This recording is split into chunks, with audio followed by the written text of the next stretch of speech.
Welcome to another TNCBA vlog. In this episode, guys, we're going to be on South Wilson Lake for the first Icey guide of this winter season. And things didn't go too well for us on this one. But we had some practice time. Snyder had been on the water on the Saturday previous. I'd been on the water a little bit on Wednesday. And we had gotten into a little bit of a pattern of the kayak. And we'll talk about that as we go through this day. You can see here some of the equipment that we were using: the 2.8 kayak, the VMC's fathead, 3/8 ounce, and we were throwing that on some Seaguar braid, 20-pound tails with an 8-pound leader, and that was on a 6/8 medium action rod. And that's the equipment that we were using to get these fish in the boat. But let's take a look at some of the video and talk about what we had going on throughout the day and in practice previous. So the most consistent thing that me and Snyder could find in practice was keying in on bluffs and in that 25 to 35 foot range. And it really helped if there were some laydowns. You can see a landslide here, so there's some brush down in the water. But we would get off these bluffs, and a lot of times either 45, and in my case, a lot of times I would parallel and let that bait sink, count it down about 7 or 8, and then slowly work it back to the boat in that 25 to 30 foot depth range.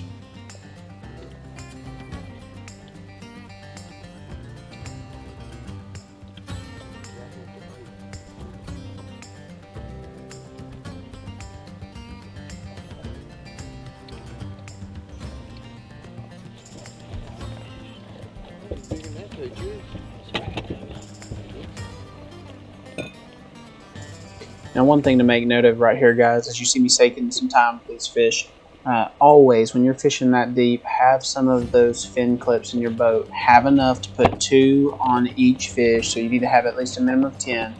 But that's just going to take care of those fish, because you know there's a good chance that their swim bladders are filled, and that's going to help them alleviate that slowly over time. So always have you some fin clips in the boat.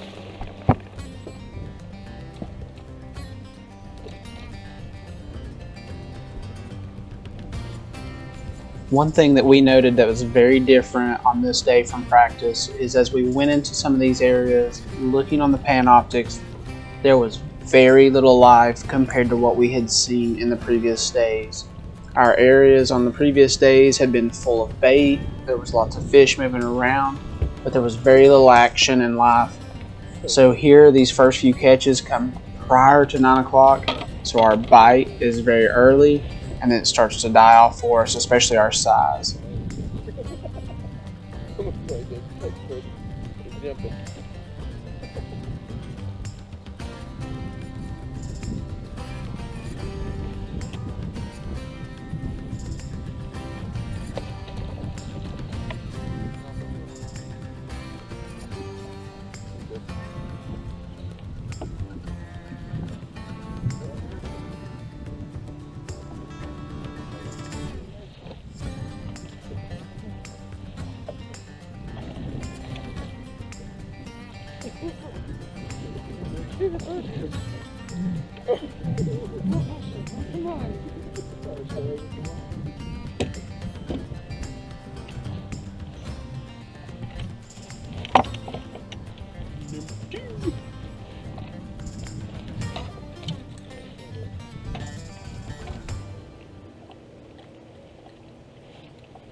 So after a few hours, me and Snyder returned to that starting spot where he caught our first keeper.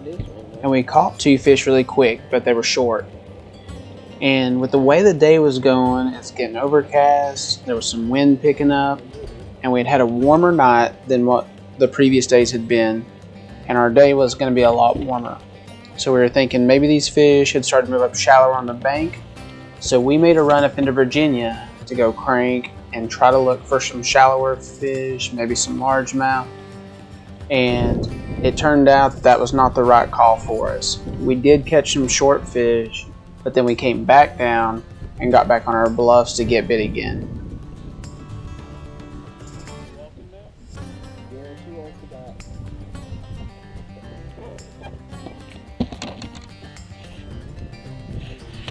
She walks about 5 to 6 stacks in there.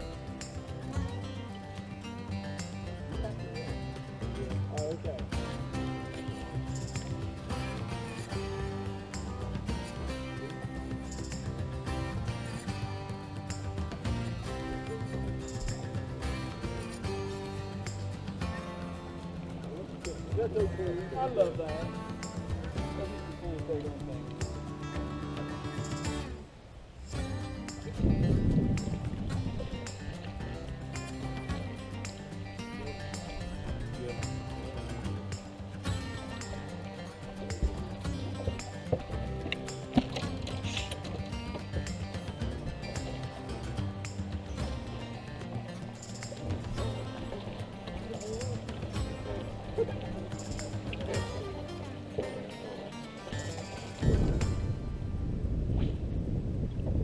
At the end of the day, it boils down to that we just didn't get those quality bites. We had been on a 2.5 pound average quality in practice, and we just weren't finding those in game day.